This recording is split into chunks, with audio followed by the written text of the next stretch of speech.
tapi lu mau nggak tidur di situ gitu kata dia. Gua nggak apa-apa deh pakai kantong jenazah daripada nanti kedinginan di sana. Iya ya udah bawa aja. Akhirnya dibawalah itu kantong jenazah.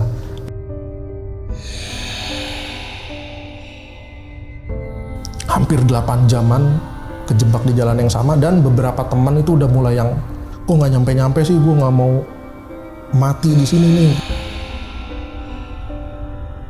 Gue pikir itu adalah headlamp yang ada di helm gitu ya, karena udah waktu kita ngedeket lama-lama tuh kelihatan oh itu ternyata orang beneran. Akhirnya ketemulah kita sama orang itu pakai pakaian tuh tim SAR.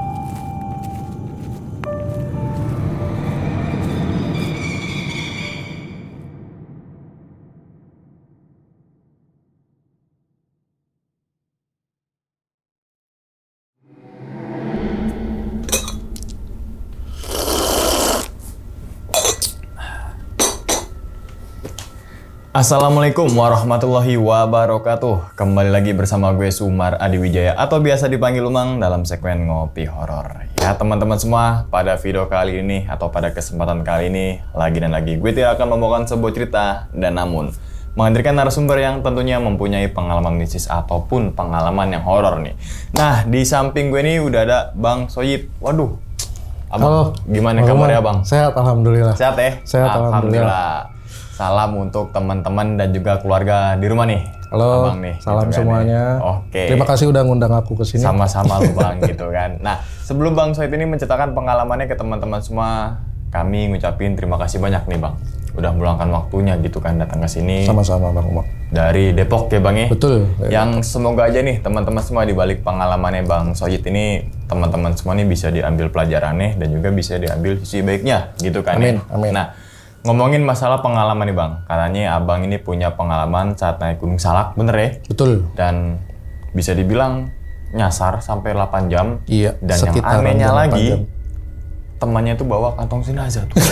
Wah, gokil juga sih tuh. Nanti diceritain dari awal sampai akhir ya Bang Soid, kenapa temannya itu bawa kantong jenazah gitu kan, kenapa terus sampai tersesat kurang lebih 8 jam gitu kan ya.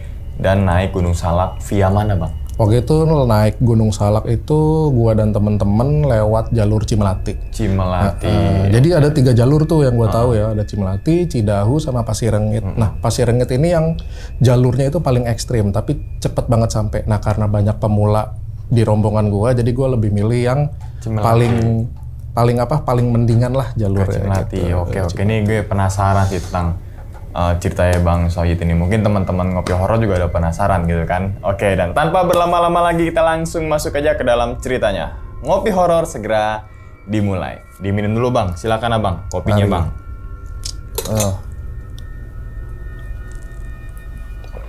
Alhamdulillah. Udah siap Bang ya cerita nih? Siap. Oke. Langsung aja kita sikat.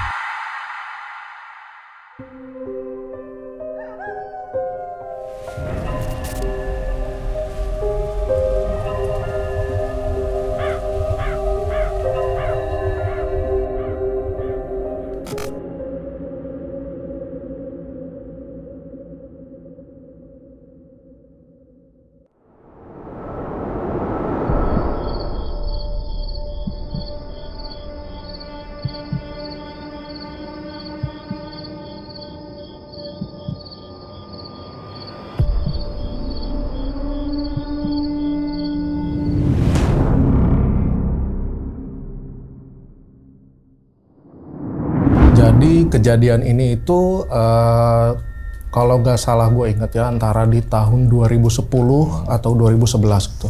Karena yang gue ingat gue waktu itu masih awal-awal satu tahun kuliah, baru setahun kuliah atau 2 tahun kuliah gitu ya. Jadi gue memutuskan untuk naik gunung tadinya itu bareng sama adik gue gitu ya. Cuman kan nggak mungkin karena kita naik gunung berdua doang waktu itu ya kan.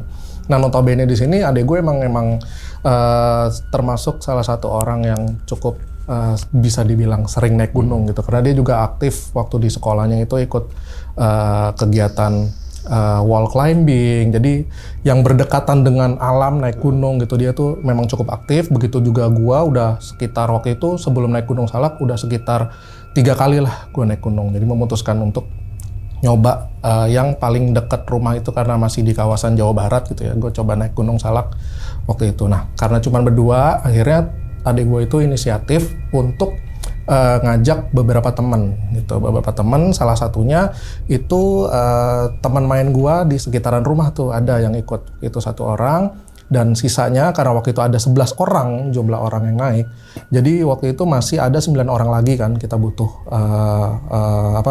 teman buat naik gunung. Cuman waktu itu emang nggak ditentuin harus 11 orang sih, karena kebetulan ketika pada ngumpul dan bisa untuk gabung jalan bareng ke Gunung Salak waktu itu 11 orang. Nah salah satunya memang gua juga nggak begitu kenal gitu ya.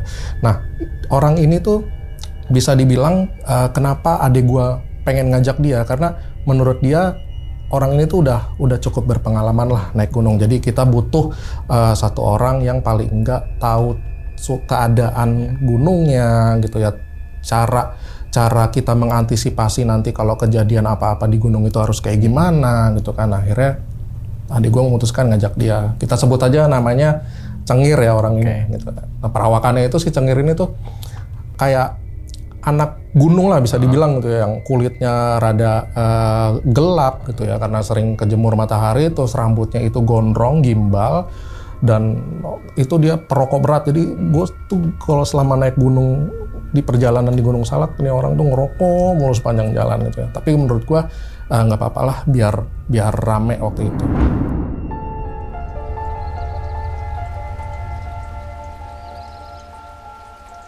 Nah, sebelum perjalanan ini kita ngumpul di salah satu rumah teman adik gue, teman sekolahnya dulu gitu ya, teman SMA-nya. Kita ngumpul di rumah dia untuk persiapan nih, kita untuk packing, jadi untuk menentukan benda-benda atau barang-barang apa aja yang nantinya bakal kita bawa gitu ya. Di situ mungkin kita butuh nesting buat masak, terus ada perlengkapan makanan, terus kita juga check up ulang lagi untuk persiapan tenda segala macam gitu ya di rumah teman gue itu. Nah pada saat itu kebetulan setelah dihitung gitu ya, si Cengir ini tuh karena ibaratnya dia yang paling berpengalaman, dia yang ngebantu segala macam urusan packing. Jadi misalkan 1 tas carrier itu isinya khusus untuk makanan gitu ya, dan 1 orang lagi khusus untuk ngebawa peralatan masak, dan nanti ada yang khusus untuk bawa tenda dan sleeping bag. Nah kebetulan pas lagi untuk bagian penghitungan sleeping bag gitu ya, itu kita kurang 1 waktu itu. Jadi karena jumlah orang yang akan ikut ke perjalanan kita itu sebanyak 11 orang, sleeping bag-nya itu ternyata cuma ada 10, termasuk punya adik gue itu dia cuma punya 1 waktu itu. Kebetulan gue karena waktu itu belum pernah sebelumnya naik gunung bareng sama adik gue, ini pertama kalinya. Jadi gue tuh selalu make sleeping bag 1, kita ganti-gantian. Jadi otomatis gue ya di sini posisinya nggak punya gitu ya. Nah di sini karena kurang 1, akhirnya gua sama adik gue itu nyoba nyari ke teman-teman dekat kita yang ada di sekitaran Depok waktu itu untuk nyari sleeping bag siapa yang punya gitu ya. Karena waktu itu nggak kayak sekarang. Kalau sekarang kan kalau kita searching di internet gitu ya, entah itu di Instagram gitu ya, di Google, itu banyak banget jasa penyewaan buat peralatan naik gunung. Kalau waktu itu kayaknya juga belum sebanyak sekarang gitu ya. Jadi kita memutuskan untuk coba nyambangin teman-teman kita satu-satu, siapa nih yang kira-kira ada sleeping bag-nya yang bisa kita pinjem waktu itu. Kita muter-muter waktu itu sampai sekitaran jam 2 siang itu masih belum dapat nih, karena gue mikirnya ini kalau misalkan terlalu sore nanti kita sampai ke lokasi Gunung Salaknya juga udah terlalu sore kita bakal naik ya gitu kan. Akhirnya ya udahlah, udah nyampe jam 2 itu kita nggak dapat, balik aja lah. Terus kita ngobrol di situ sama teman-teman yang lain, nih sleeping bag-nya kurang 1 gitu ya. Terus tadinya gue pikir udahlah nggak usah pakai sleeping bag juga aman, toh gue juga bawa jaket yang tebel gitu. Terus nanti juga bisa kita di dalam 1 tenda itu bisa tumpuk-tumpukan gitu, karena waktu itu kita cuman bawa 2 tenda gitu ya, dan cuman bawa 2 tenda untuk 11 orang. Otomatis gue berpikir kalau nggak ada sleeping bag, karena 1 tenda isinya penuh orang, otomatis nanti bakal anget-anget juga gitu ya diisi tendanya.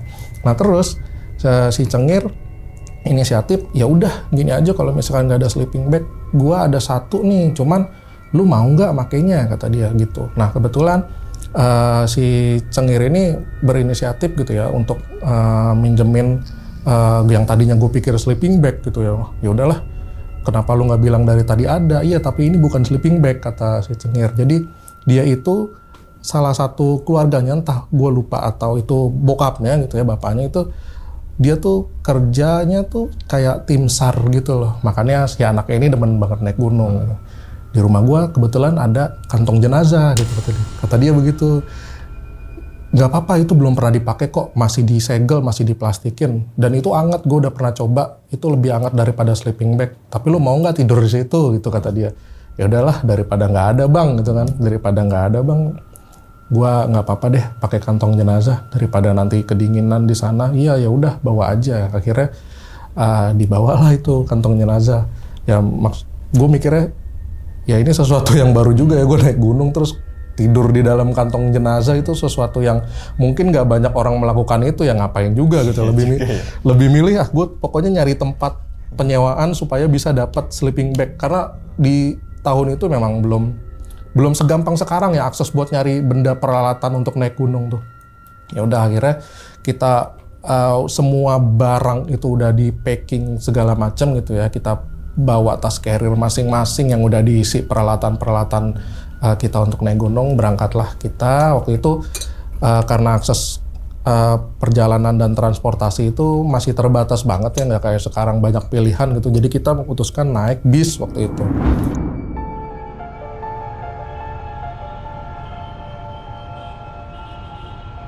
Naik bis buat sampai ke lokasi. Ya udah, selama perjalanan senang-senang aja. Jadi kita mulai jalan itu sekitar jam 3 sore. Sekitar jam 3 sore kita mulai jalan.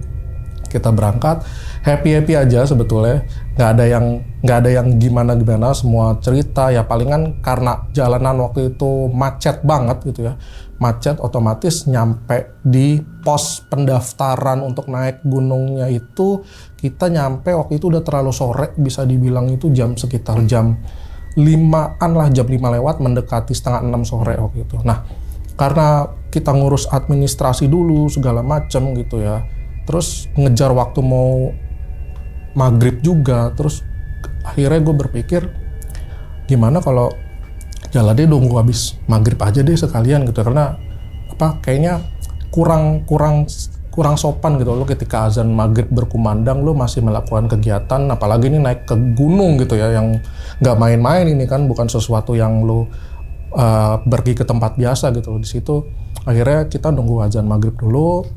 Yang beragama muslim waktu itu kita sholat dulu segala macam gitu ya.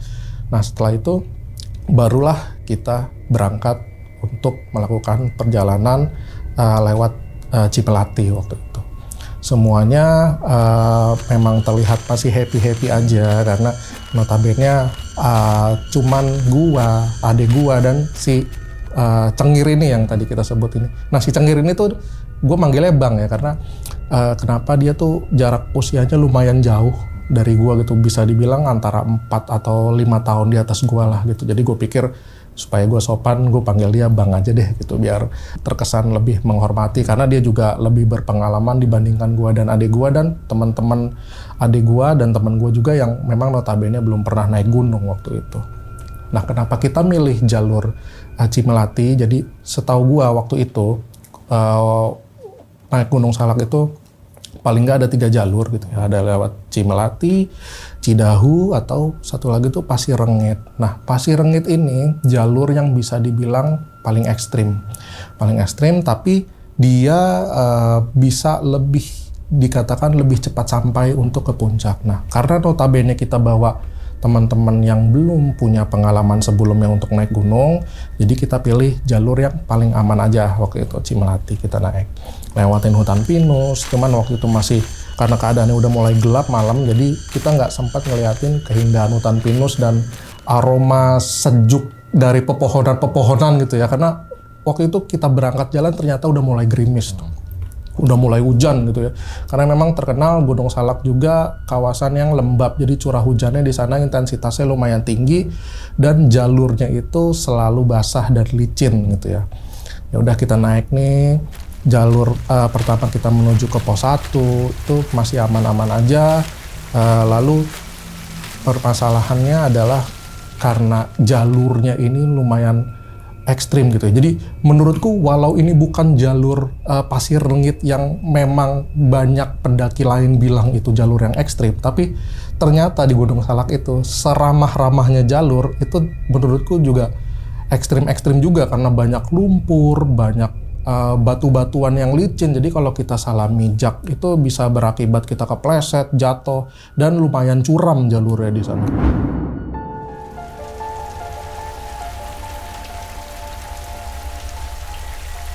Nyampe pos 1 kita istirahat dulu gitu ya, kita minum dulu, kita menselonjorkan kaki lah ibaratnya biar kita nggak kram waktu itu, karena memang notabene nggak banyak orang yang sebelumnya itu pernah ngelakuin naik gunung gitu ya, jadi takutnya kaget atau apa. Di posisi itu kita nggak memikirkan kayak ini kita harus cepet-cepet sampai nih gitu, nggak, karena kata si Cengir udah santai aja, yang penting kita sampai tujuan gitu ya. Kalau misalkan capek harus nginep di satu tempat, nanti gue bakal kasih tahu tempatnya, yang penting kita bareng-bareng. Kalau ada yang satu istirahat capek, kita istirahat. Kalau kita mau lanjut, kita jalan lanjut lagi. Nah, lanjut ke pos 2, kita jalan. Ternyata di pos 2 itu ada beberapa orang dari temen gua dan temen adik gua. Itu mereka ngerasa kayak udah capek banget karena memang jalurnya cukup terjal. Terus kita mesti pelan-pelan, ditambah lagi hujan waktu itu tuh malah justru makin deras kan. Jadi kayak capek, terus mata juga udah kabur segala macam karena pencahayaan. Waktu itu kita yang bawa senter itu cuman 2 orang, jadi yang paling depan itu Cengir posisinya, gua selalu ada di posisi kedua, dan orang yang ada di posisi belakang sweeper itu selalu adik gua, jadi dia yang ngawasin apakah barisan perjalanan kita itu masih lengkap orangnya atau enggak gitu ya. Center cuman ada di depan dan di belakang. Jadi karena gelap, mungkin karena nggak biasa maksa mata untuk ngelihat di tempat gelap, yang lainnya jadi kayak ngerasa capek, udah kewalahan. Akhirnya kita memutuskan menginap waktu itu di pos 2 kalau nggak salah ya. Nah ternyata tadinya kita mau nginep di pos 2, si Cengir itu bilang kalau di pos 2 itu bukan pilihan yang tepat buat ngediriin tenda. Alasannya adalah ternyata di pos 2 itu minim akses airnya gitu loh. Ya memang ada air, cuman air hujan gitu kan. Karena nggak mungkin kita nyuruh orang-orang yang nggak biasa naik gunung ini minum air hujan gitu ya. Mereka lebih percaya air yang keluar dari mata air gitu ya. Akhirnya kita dipaksa Cengir gitu, ayo semangat jalan lagi gitu ya. Sebentar lagi di satu pos lagi nih, yang mana itu tempatnya lebih memungkinkan kita buat ngedirin tenda. Di sana itu datarannya itu lebih datar gitu ya. Jadi tanahnya posisinya itu nggak curam, lebih datar dan lebih memungkinkan kita untuk mendirikan tenda di sana. Terus ditambah lagi akses airnya itu lebih mudah dijangkau, yang mana ketika kita bangun tenda, kita cukup jalan kaki itu sekitar 5 menit tuh udah dapet sumber air di sana, yang mana nanti bisa kita gunakan untuk minum kopi, ngerebus mie instan, atau masak hal-hal lainnya gitu ya. Ya udah kita jalan dengan kondisi badan yang memang udah banyak yang capek gitu ya. Udah basah kuyup gitu ya, karena memang nggak semuanya orang itu bawa jas hujan. Tak ada yang pakai jas hujan tapi tetap lepek juga bajunya karena memang banyak gerak di sana, kita mesti ngerambat jalur.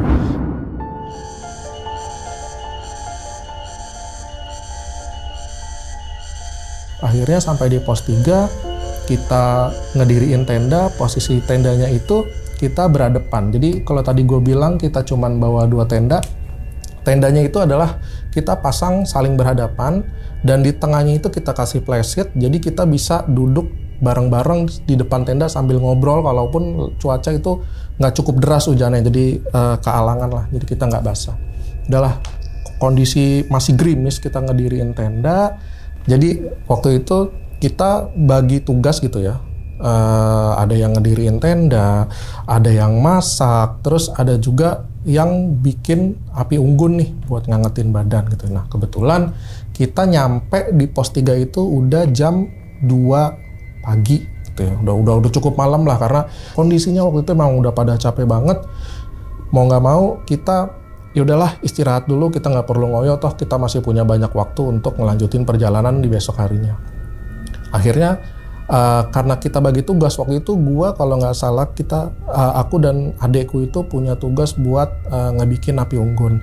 Yang lain sisanya itu dibantu sama Cengir yang notabene memang udah lebih berpengalaman. Dia bisa bangun tendanya itu sendirian dan dibantuin sama teman-teman yang lain. Nah, 2 orang lagi sebut aja namanya Bayu gitu ya, sebut aja namanya Bayu, dan satu lagi itu sebut aja namanya Agung. Jadi si Bayu dan Agung ini dia kita tugasin untuk ngambil air, yang mana sumber airnya itu nggak terlalu jauh dari tenda, tapi diantar dulu tuh sama adik gue. Jadi adik gue yang coba nganterin, karena dia yang punya senternya gitu ya, dia coba anterin. Terus senternya nanti coba dikasih ke dia di sumber mata air. Adik gue balik tuh tanpa senter karena notabene dia memang udah beberapa kali naik gunung itu kan. Ditinggal sama adik gue, lanjut ke tempat gue lagi untuk ngebantu bikin api unggun supaya tuh kita bisa ngangetin badan karena tadi tuh gerimis. Nah, si Bayu dan Agung ini dia ngambil air pakai 2 jirigen waktu itu. Sekitar jirigen itu yang ukuran 5 liter tuh dia bawa untuk kebutuhan kita masak. Api unggun udah nyala, kita masak, terus mereka akhirnya balik lagi tuh si Bayu dan si Agung ini habis ngambil air, ketawa-ketawa lah mereka seperti kayak orang habis bercanda lah gitu habis ngambil air. Nah, kita tuh udah sama-sama di depan tenda tuh sisanya bersembilan tadi tuh, bersembilan orang kita di depan tenda sambil ngangetin badan di api unggun. Terus si Cengir lagi coba masak yang dia bisa itu, entah itu telur atau mie instan lah paling nggak buat ngangetin badan, entah kopi juga gitu. Jadi kita ngopi, kita cerita-cerita di situ.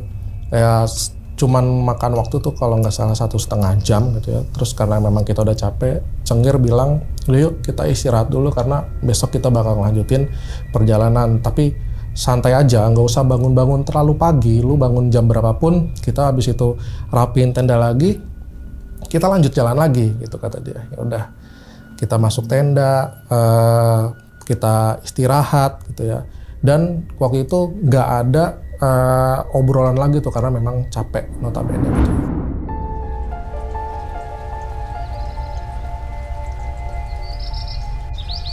Dan masuk ke hari berikutnya di jam sekitar jam 11 siang gitu ya. Jam 11 siang kita udah mulai pada bangun nih, ngobrol-ngobrol, kita juga udah sambil selesai sarapan, kita coba packing lagi, gulung tenda lagi, ngerapihin sampah-sampah yang bisa kita bawa gitu ya. Terus makanan juga kita kumpulin sampah-sampahnya supaya nggak nyisain jejak lah di situ, karena kan nggak elok juga ketika lo ngedaki gunung lo ninggalin sampah di situ. Akhirnya kita ngelanjutin perjalanan lagi nih menuju ke puncak Salak. Itu tujuan kita adalah puncak Salak 1 gitu ya. Puncak Salak 1 ya udah kita ngelanjutin perjalanan. Ternyata sepanjang perjalanan lumayan cerah, udaranya nggak seperti tadi malam. Tapi karena kita jalan santai gitu ya, ya udah tuh kita nikmatin perjalanan, entah nanti setiap 15 menit kita berhenti, terus ada yang coba ngelurusin kaki, ngerokok, atau ngobrol-ngobrol sebentar gitu. Jadi selama perjalanan itu sebenarnya lebih banyak berhentinya dibanding jalannya, karena memang kita niatnya happy-happy aja gitu kan. Selama perjalanan itu sampai jam 3 sore semua berjalan aman-aman aja gitu ya. Sampai akhirnya di setengah 4 sore itu langit tuh udah mulai gelap lagi, mulai mendung gitu ya. Udah mulai gerimis itu turun gitu ya. Dan jalanan lagi-lagi yang tadinya udah mulai rada kering gitu ya, walaupun memang ada beberapa yang lembab basah itu jadi basah lagi gitu. Dan di situ tuh gue juga baru tahu kalau memang Gunung Salak itu curah hujannya itu tinggi banget gitu ya. Tahu gitu bawa jas hujan yang lebih banyak gitu buat supaya gue bisa lebih prepare gitu. Ya udah, akhirnya kita memutuskan lanjut jalan lagi jam 3:30. Nah, sekitaran jam 5-an gitu ya, sekitaran jam 5-an gitu ya. Karena itu kondisinya Gunung Salak itu kan lebat banget, pepohonannya lebat, terus banyak pohon-pohon besar, ranting-ranting besar. Jadi kalau misalkan dia lagi turun hujan, itu tuh jam 4:30 sore itu udah kayak lewat waktu maghrib gitu, itu tuh udah gelap banget. Keadaannya gelap, terpaksa kita nyalain senter, Kita jalan masih dengan posisi yang sama, si Cengir itu ada di posisi depan, gua ada di posisi kedua di belakangnya Cengir, sisanya teman-teman gua dan teman-teman adik gua lainnya di belakang itu adik gua. Nah, di situ itu udah mulai jalanan itu udah mulai parah banget, banyak lumpur gitu ya. Kita jalanin lumpur itu biasa gitu, kaki udah belok, terus udah banyak pacet tuh kayak semacam lintah kecil gitu kan.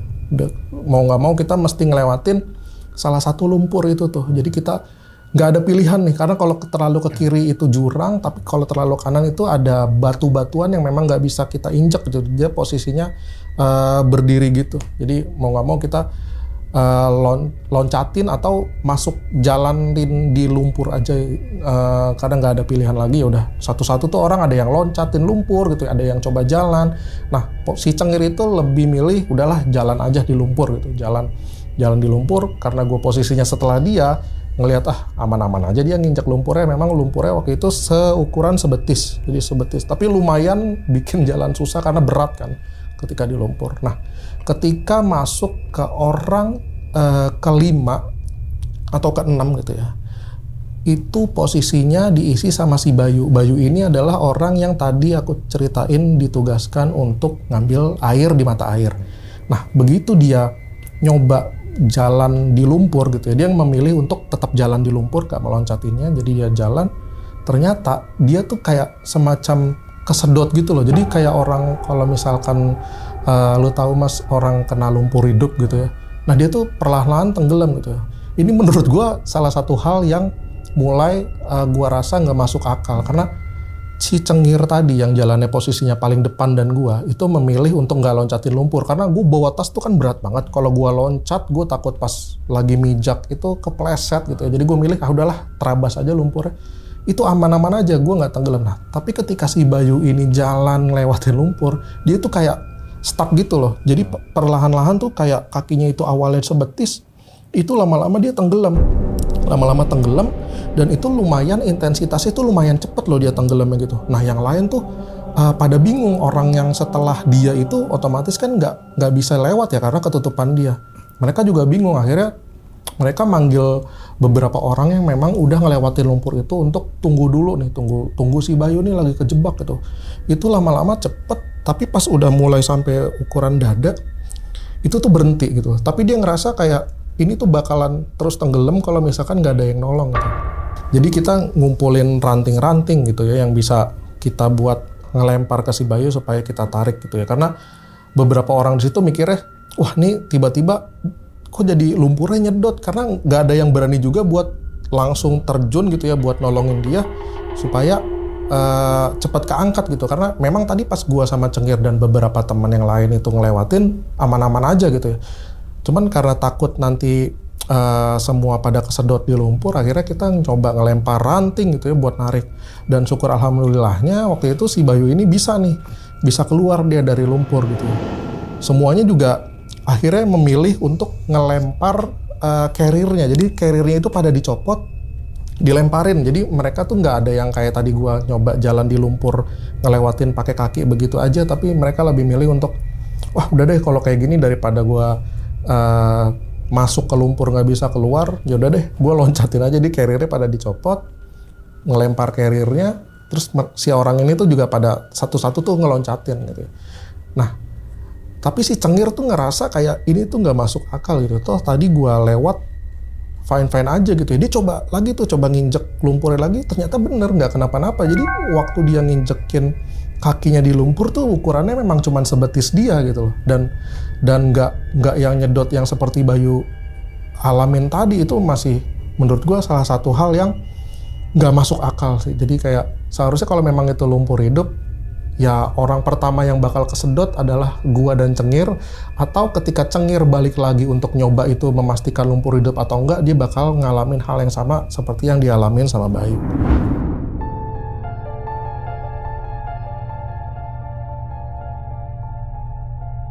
Akhirnya di situ Bayu udah mulai ngerasa ada yang nggak beres gitu ya. Dia tuh sempet nangis dan ngerasa, duh, apa gue mau mati di sini gitu ya? Apa gue mati? Terus Cengir di situ mencoba mencoba menenangkan Bayu gitu, kayak ngasih tahu nggak mungkin waktu lo tadi mijak kakinya itu memang lumpurnya itu memang lagi dalam posisi yang nggak stabil tanahnya gitu. Tapi ketika gue coba mungkin ada runtuhan batu yang memang nahan kaki gue supaya gue nggak tenggelam gitu. Cengir mencoba berpikir positif waktu itu. Akhirnya kita coba lanjutin perjalanan lagi, walaupun waktu itu keadaannya memang udah makin gelap gitu ya. Dan kita niatnya memang waktu itu pengen kalau bisa sampai puncak lah gitu, sampai puncak karena masih ada nih waktu, kata si Cengir. Dia bilang masih memungkinkan kok kita walaupun emang udah terlalu sore gitu. Akhirnya kita coba jalan lagi, tapi beberapa temen gua dan teman adik gua itu ngerasa kayak kok ini perjalanan kayak nggak sampai-sampai ya gitu, kayak mana sih ini puncaknya gitu, kayak notabene orang lagi mau naik gunung tuh nanya udah sampai belum sih, berapa lama lagi, nanya-nanya gitu mulu. Terus si Cengir nyoba menenangkan kayak bentar lagi kok, 5 menit lagi gitu, santai 10 menit lagi, itu udah kelihatan tuh, kayak mencoba menenangkan gitu ya. Nah waktu itu tuh udah menunjukkan waktu mau masuk maghrib sekitar jam 6 lewat lah gitu ya, udah makin gelap. Terus kita di depan itu ngedenger suara orang waktu itu. Ngedenger suara orang kayak badannya itu nyentuh ranting gitu yang lewat strek gitu. Terus ada cahaya lampu juga. Gua pikir itu adalah headlamp yang ada di helm gitu ya, karena udah waktu kita ngedeket lama-lama tuh kelihatan oh itu ternyata orang beneran gitu. Akhirnya ketemulah kita sama orang itu pakai pakaian tuh tim SAR waktu itu. Pakai pakaian tim SAR. Akhirnya gua ngajak ngobrol, Cengir juga ngajak ngobrol orang itu, nanya, Pak gitu, dari mana gitu? Kita coba nanya, oh saya lagi dari tim SAR, ini lagi ada pelatihan di sini, kata si bapaknya waktu itu. Terus kata dia, Ade mau kemana?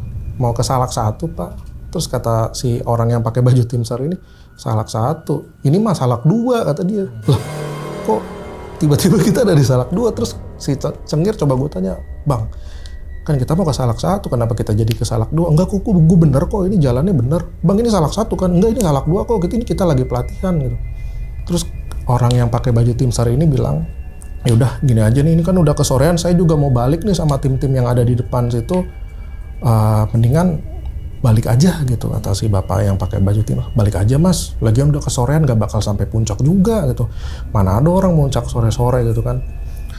Ya udahlah, akhirnya Cengir waktu itu mikir kalau memang mungkin dia nggak bilang sih kalau ini adalah sesuatu hal yang mulai nggak beres, tapi dia mungkin berpikiran kayak begitu, akhirnya memutuskan supaya kita balik gitu ya, ambil jalur yang tadi kita lewatin gitu ya, mau nggak mau karena memang udah terlalu gelap. Ya udah akhirnya kita ngasih penjelasan ke teman-teman yang lain kalau ini tuh udah terlalu sore gitu ya, udah terlalu gelap, jadi nggak memungkinkan. Dan sorry to say gitu ya, kata si Cengir, kayaknya emang gue salah ngambil jalan, jadi kita harus turun karena ini tuh udah masuk ke Salak 2 gitu. Jadi tujuan kita kan tadi di awalnya Salak 1 gitu, ternyata kita nyasar di Salak 2. Mau nggak mau logikanya kita harus nempuh perjalanan yang jauh lebih panjang, tapi otomatis kan kita tahu ya jalurnya tadi itu seperti apa.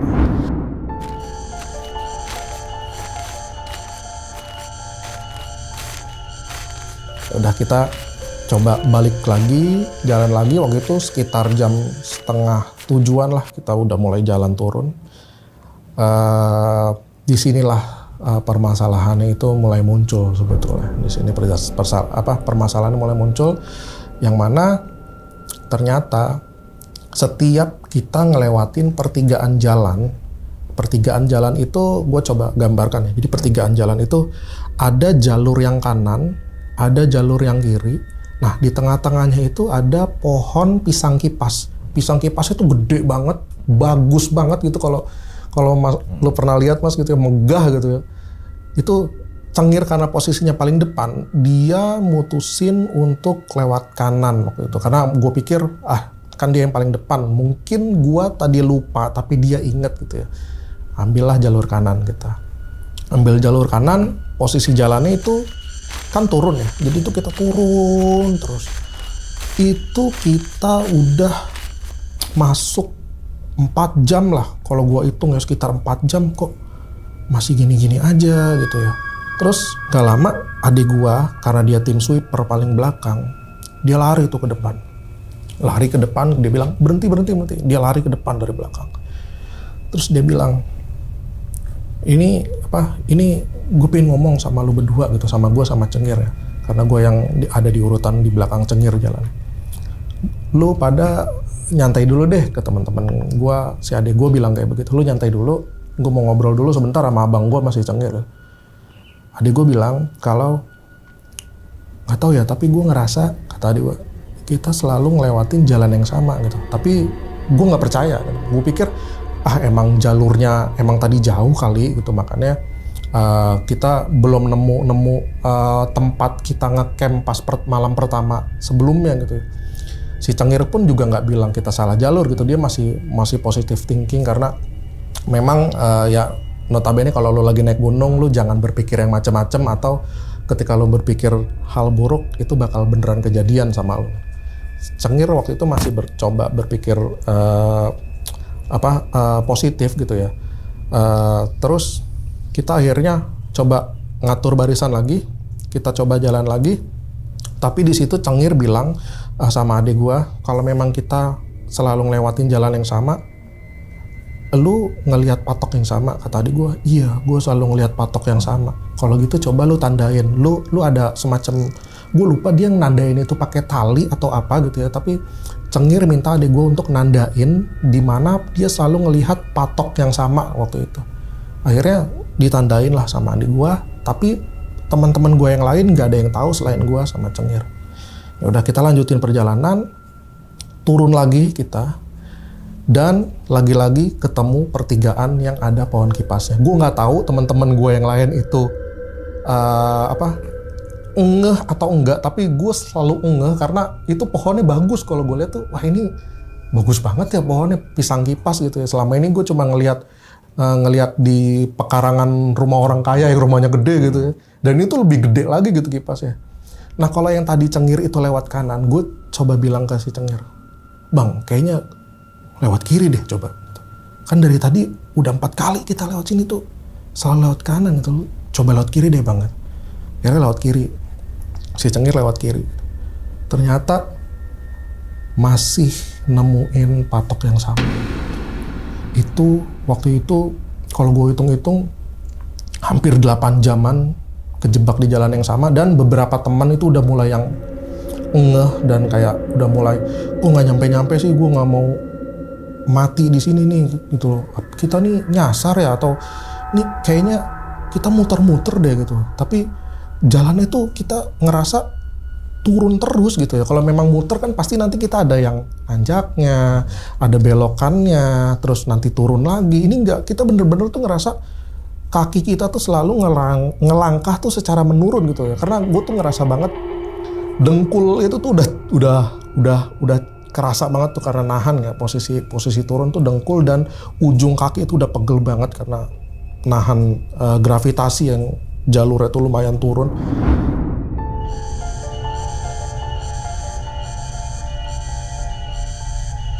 Terus di kesempatan lainnya Cengir bilang, udah kalau misalkan emang ini kita selalu nemu jalan yang sama, nanti ada pertigaan gue coba ambil pembeda jalan lagi. Akhirnya dia ambil jalan kanan lagi, ternyata masih jalan yang sama. Jadi selama hampir kurang lebih 8 jam kita tuh selalu muter-muter di situ gitu. Dan perbekalan air minum waktu itu juga udah mulai habis gitu ya, udah mulai habis, terus udah pada lelah, udah pada capek gitu ya, udah nggak tahu mau kayak gimana. Dan beberapa teman gue dan teman adik gue tuh udah pada, ada yang nangis gitu ya, ada yang mikir kayaknya gue bakal mati di sini deh, kayak udah ngerasa nyesel untuk ikut naik gunung bareng gue dan adik gue gitu ya. Dan ada beberapa yang ngomel juga gitu ya. Terus akhirnya gue dan Cengir tuh inisiatif, kita ngobrol dulu yuk gitu, kita ngobrol dulu sebentar gitu ya. Si Cengir tuh akhirnya bilang, ini kita mesti bilang ke kalian gitu ya, ada sesuatu hal yang nggak beres, makanya kita nggak sampai-sampai nih di tempat kita diriin tenda di malam pertama gitu. Gue pengen nanya gitu ya, lu semua ngelakuin satu hal yang menurut lu bertentangan gak sih di gunung gitu ya, entah lu minum alkohol kek, entah lu ngomong kasar kek, atau hal-hal lainnya gitu. Terus dia nanya satu-satu si Cengir, termasuk gua ditanya. Enggak, gue nggak bawa minuman keras, gue juga nggak ngomong sembarangan, gue juga nggak melakukan apapun hal yang di luar ketentuan orang yang biasa melakukan naik gunung gitu ya. Gue nggak melakukan itu. Begitupun adik gue ditanya, satu persatu ditanya. Akhirnya si Bayu yang tadi kejebak di dalam lumpur itu, dia akhirnya bilang ke si Cengir ini bilang, "Bang, mohon maaf gitu ya. Jadi pas malam pertama kita ngediriin tenda kemarin gitu ya, gua tuh sama si Agung berdua waktu ngambil air, gua kebelet untuk kencing gitu. Gua udah nggak tahan gitu ya. Udah, jadi pas lagi ngambil air, habis setelah ngambil air selesai, gua kencing di situ. Gitu. Terus si Agungnya juga bilang, "Iya Bang Cengir, sorry ya gitu. Gua udah coba ngingetin si Bayu supaya jangan kencing di mata air, soalnya mata air itu kan tempat pendaki lain buat ngambil air minum untuk kebutuhan dia makan, untuk kebutuhan dia minum, atau bisa digunakan sama warga yang ada di desa di kaki gunung di bawah gitu ya." Gue udah coba ingetin, cuman dia nggak mau dengerin gue, ya udahlah gitu. Akhirnya dia malah ketawa-ketawa gitu loh. Katanya, nggak bakal lah yang begitu-begituan ada gitu. Terus setelah mendengar penjelasan Bayu tadi, si Cengir bilang, "Ya udah sekarang gini aja, lu dan kita semua, kita berdoa, kita minta maaf gitu ya sama entah siapapun penunggu di gunung ini gitu ya. Mau lu percaya, mau lu enggak gitu ya," kata si Cengir. Tapi hal-hal begitu tuh seharusnya enggak lu lakuin gitu loh. Karena itu bisa merusak, yang pertama bisa merusak mata air itu sendiri karena lu mencemari dengan kotoran lu gitu. Yang kedua adalah lu enggak menghormati tempat di mana lu sebenarnya cuma jadi tamu di sini gitu. Akhirnya kita semua duduk sambil ngangkat tangan berdoa, dan si Bayu tuh gue lihat terlihat dia tuh kayak nangis sesunggukan gitu ya, kayak entah dia nyesel atau dia takut karena hal yang udah dia lakuin tuh berakibat untuk mengancam kehidupannya waktu lagi naik gunung. Nah, akhirnya kita mutusin untuk jalan lagi, dan lagi-lagi kita ketemu di pertigaan jalan yang ada pohon pisang kipasnya gitu. Nah, di sini si Cengir, gue coba bilang, "Bang, kita udah berdoa, kita udah minta maaf tadi, coba pilih jalur yang kanan Bang," gitu. Karena ya kita sama-sama tahu lah, arah kanan itu identik dengan kebaikan gitu. Kita makan pakai tangan kanan, kita berjabat tangan sama orang kita pakai tangan kanan gitu ya. Kita ambil jalur kanan aja Bang. Ya udah deh, oke gitu ya.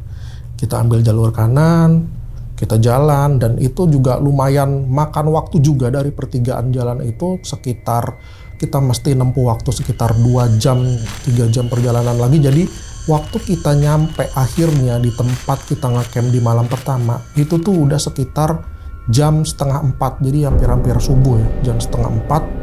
Kita udah hampir nyampe di sana tuh dalam kondisi yang udah bener-bener lelah gitu ya. 8 jam lebih kita nyasar, terus ditambah lagi durasi 2 jam setengah kita harus berjalan kaki untuk nyampe ke tempat waktu kita pertama kali ngecamp di malam pertama.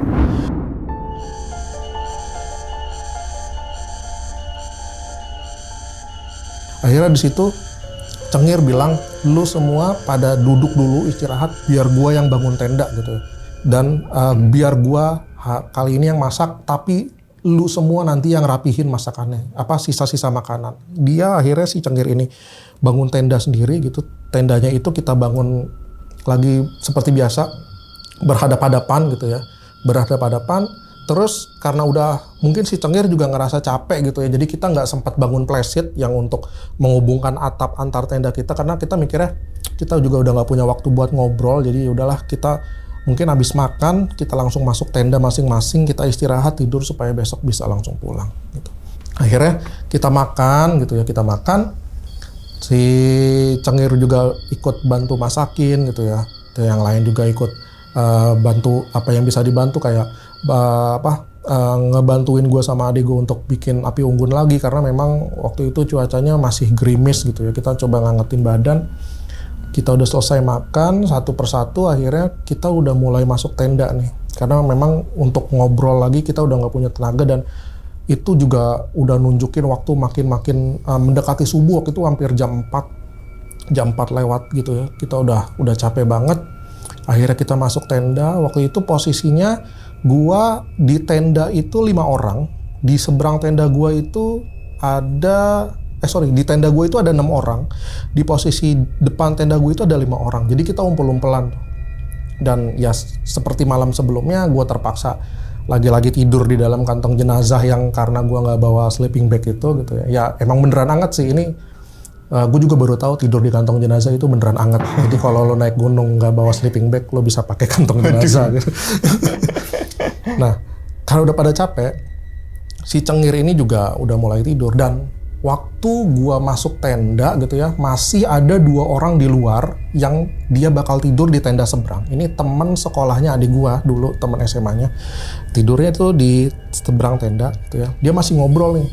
Nah, gue pikir, pasti nanti makanan sisa yang tadi Cengir bilang untuk minta tolong dirapihin gitu ya, palingan nanti dirapihin sih sama dia berdua gitu ya. Gue tinggal tidur dulu deh gitu, selonjorin kaki, dempet-dempetan gitu. Jadi posisinya itu kita ber-6, jadi 5 orang itu sejajar. Di sebelah gua itu adik gua di dalam tenda, sisanya itu teman-teman gua. Nah, si Cengir ini ada posisinya itu di bawah gua. Jadi dia di bawah 5 orang yang lainnya, palanya itu pas di telapak kaki gua gitu ya. Karena memang gak ada pilihan, kita desek-desekan gitu ya. Terus gue bilang ke si Cengir, "Bang, maaf ya Bang ya kalau misalkan nanti pala lu ketendang." "Santai," kata dia. "Santai, gue udah biasa kok." Gitu. "Boleh ditutup nggak Bang tendanya, soalnya dingin gitu loh." Tapi itu masih ada yang ngobrol 2 di depan gitu loh. "Nggak apa-apa nih, nggak apa-apa Bang." Cengir coba nutup tenda tuh, coba diresletingin. Ternyata resletingnya rusak. Jadi di malam itu tuh, di malam sebelumnya masih baik-baik aja. Nah, di tenda gua waktu itu gua pakai, itu resletingnya itu nggak bisa ketutup tuh Bang. Macet gitu, nggak bisa ketutup. Cuman kata Cengir, udahlah, biarin aja. Sekali-sekali gua tidur di dalam tenda yang pintu resleting tendanya nggak bisa kebuka. Lagian gue pakai sleeping bag ini aman lah. Nah, 2 orang yang di luar tenda itu, dia gue rasa memang udah males buat ngebersihin sisa-sisa makanan ya. Jadi karena di kita udah capek dan udah kehabisan tenaga, jadi masaknya tuh yang cepet-cepet aja. Di situ masih ada sarden sama kornet waktu itu, gue masih inget tuh. Jadi kalengnya itu tuh nggak dibuang di tempat sampah yang kita kumpulin gitu ya, supaya menghindari ada binatang-binatang liar yang ngecium bau aroma amis gitu ya, karena kan bisa ngundang binatang liar juga tuh kayak begituan. Akhirnya mereka berdua ini asik ngobrol sama dengerin musik waktu itu di handphone. Jadi di tahun itu tuh belum ada speaker Bluetooth ya, jadi orang tuh masih dengerin handphone di loudspeaker tuh. Dia handphonenya waktu itu seingat gua Nokia N-Gag ya, waktu itu dia dengerin lagunya ini menurut gua ya Bang ya, nggak tahu ya kalau misalkan lagunya ini menurut pendengar yang lain yang ada di rumah serem atau apa, tapi lagu ini menurut gua punya aura mistis yang lumayan serem lah ketika didengerin gitu ya. Nah, judul lagunya itu Dona Dona. Ntar lu bisa dengerin judul lagunya Dona Dona, dan lagunya ini tuh ada di salah satu soundtrack film Sohokgi waktu dia lagi naik gunung ke Semeru waktu itu. Itu lagunya lu bisa dengerin, dan itu nuansa lagunya itu auranya tuh beneran mistis gitu loh. Walaupun gue nggak tahu ya background atau historis di balik lagu itu seperti apa, apakah berkaitan dengan hal mistis atau enggak, tapi pemirsa penonton di rumah bisa cek sendiri lagunya seperti apa. Judulnya Dona Dona. Dia nyetel lagu itu dengan volume yang lumayan kenceng. Gue rasa itu di fullin deh, tapi ini kenceng banget lagunya. Terus gue coba teriak dari dalam tenda, "Woi, kecilin dong," gitu ya, karena yang lain udah pada mau istirahat nih, pada tidur. Iya bang, maaf bang." Akhirnya mereka berdua masuk tenda tuh, 2 orang itu. Dan lagi-lagi yang tadi gue bilang, dia lupa ngeberesin sisa makanan gitu. Tapi gue udah, karena gue capek gitu ya, gue udah nggak punya energi lagi buat ngomel, buat ngingetin mereka, buat ngerapihin makanan. Nah udahlah, yang penting mereka udah masuk tenda. Gue ngedengar suara resleting ditutup gitu kan, khas banget tuh kalau resleting ditutup ya, serak gitu ya. Nah di dalam lagu Dona Donanya juga udah mulai rada keredam karena mereka dengerin di dalam tenda. Dan yang lebih ngehenya lagi adalah gue nggak ngerti kenapa apa yang ada di pikiran 2 orang itu nyetel lagu Dona Dona itu di repeat terus. Jadi itu lagu itu tuh muter terus. Gue nggak tahu ya apakah mereka punya perasaan ketika denger lagu itu bisa bikin mereka tidur atau bisa bikin mereka nyaman supaya ngantuk gitu ya, gue nggak ngerti.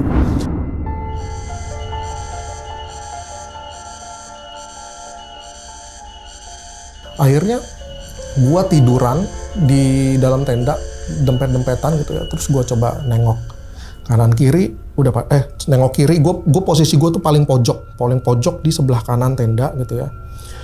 Sebelah kiri gue, teman-teman gue udah pada tidur gitu ya. Kecuali si Cengir gue masih ngeliat dia masih sedikit buka mata kayak gini, kayak nyari posisi enak buat tidur gitu, capek gitu. Nah gue tuh posisinya masih mencoba untuk meremin mata, terus melek lagi nggak bisa tidur, meremin mata, sampai waktu gue udah mau pules, itu gue inget banget ada kayak semacam suara langkah kaki gitu. Itu kayak jaraknya dari jauh terus lama-lama deket, karena gue mikir ini siapa ya, tapi kalau misalkan gue denger, si Cengir juga pasti denger dong, toh dia ada di bawah gue gitu ya. Gue ngeliatin si Cengir, dia masih kayak buka mata, tutup mata, belum tidur nih orang, aman lah, maksudnya kalau kenapa-napa gue masih punya kesempatan buat bangunin orang gitu, masih ada yang melek lah ibaratnya. Suara itu makin dekat ke tenda, nah suaranya itu tuh kayak orang lagi jalan di atas daun kering. Nah, ini gue ingetin lagi ya, gue nyampe di tempat kita bikin tenda itu kan hujan gerimis, dan itu kalaupun ada daun basah dong daunnya, tapi ini daunnya itu, suara daunnya itu khas banget, kayak lu lagi nginjek daun kering yang udah seharian kebakar matahari tuh crash gitu loh. Nah itu gue mikir kayak emang masih ada daun kering ya, gue mikirnya gitu kan, masih ada ya. Lagian siapa juga sih, ini udah mau subuh gitu lewat ngiterin tenda, lama-lama ngiterin tenda tuh suaranya. Ngiterin tenda makin deket, terus suaranya hilang. Terus gue coba nengok ke bawah, ngelihat si Cengir gitu ya. Si Cengir udah tidur lagi dia. Gue nggak tahu dia udah tidur atau apa, tapi dia udah nutup matanya gitu ya, udah merem dengan posisi orang yang kayak udah tidur dari lama, udah nggak beraturan lah gini, tangannya udah segala macam, kayak udah nyenyak lah. Terus suaranya tuh muncul lagi. Jadi si lagu yang Dona-Dona disetel sama teman adik gua itu tuh masih nyala lagunya. Itu masih nyala. Yang gua rasain adalah lagu Dona-Dona itu tuh suaranya yang tadinya gua ngerasa di dalam tenda, itu tuh kayak ngedeket, dan posisinya itu ada di pas banget di pintu tenda yang nggak bisa diresletingin itu. Gue pengen bangun gitu ya, entah nih gue ngerasa apakah teman adik gue ini iseng atau apa, tapi gue udah nggak punya tenaga gitu. Nah tiba-tiba suara muncul lagi, tapi sekarang selain suara langkah kaki yang injek daun kering, itu kayak suara 2 batang balok kayu itu dipukulin tuh bang, kayak tak tak tak. Itu tuh suaranya dari jauh, tapi lama-lama tuh ngedeket. Suara itu ngedeket, muterin tenda, itu gue nggak ngelihat apapun gitu ya. Maksudnya itu api unggun masih rada-rada nyala dikit gitu ya, karena lupa dimatiin juga. Jadi kalau misalkan ada sesuatu yang lewat, otomatis gue bisa ngelihat karena ada bayangannya, entah itu binatang buas. Gue sih mikirnya, jangan-jangan binatang buas nih, karena nih bocah 2 tadi yang di depan lupa buat ngeberesin sisa makanan. Pikir gue begitu. Tapi binatang macam apa yang mukulin kayu balok ya kan? Gue mikirnya nggak masuk akal gitu untuk mukulin balok kayu, muterin tenda. Lagu Dona-Dona waktu itu masih ada pas banget suaranya di depan tenda kan. Suaranya hilang, tapi ada hal lain yang menurut gue makin gak masuk akal adalah ketika gue coba, nih suaranya udah mulai hilang, oke deh gue coba tidur, gue balik ke kanan. Nah karena gue posisinya mepet di tenda paling kanan, jadi pas gue begini itu tuh pas banget di pinggiran tenda. Nah pas gue balik badan ke kanan, itu gue ngeliat bayangan kayak babi hutan bang. Jadi babi hutan tuh kayak ada ya moncongnya gitu ya kan, terus ada bulu-bulunya, jadi kayak semacam siluet dari api unggun yang ada di luar tuh kelihatan. Dalam hati gue, ya sialan nih babi hutan gitu ya. Akhirnya gue bangunin adik gue yang ada di sebelah gue coba bangunin adik gue gitu ya, bangun. Gue takut itu babi hutan masuk ke dalam tenda karena resletingnya tuh rusak gitu kan.